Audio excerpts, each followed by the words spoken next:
Hello everyone, welcome to From Roots to Wings.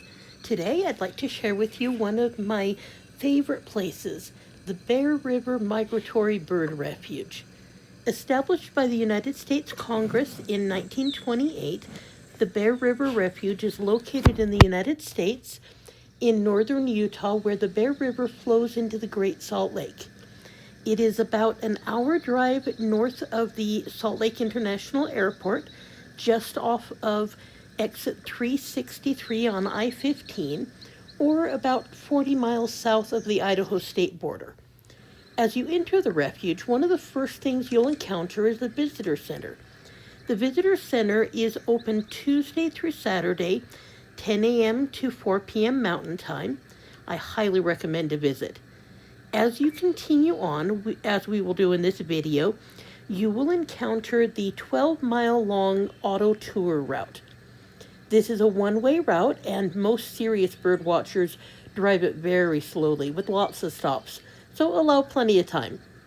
Even if you visited the refuge before, 2026 is an excellent time to visit again. The road on the usual auto tour route will be closed for maintenance from April 4th through mid-September 2026. During this time, an alternate route will be available. This is in an area that's not usually open to the public, so it offers all new chances for wildlife viewing.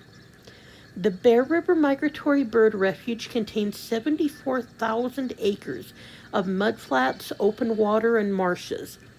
The U.S. Fish and Wildlife Service, which manages the refuge, uses a complex series of dikes and water control structures to provide several water depths suitable to the needs of various water bird species.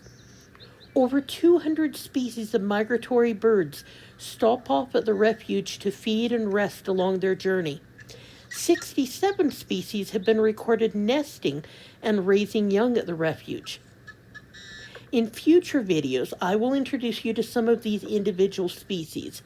For now, I'll let you enjoy the sights and sounds of the refuge.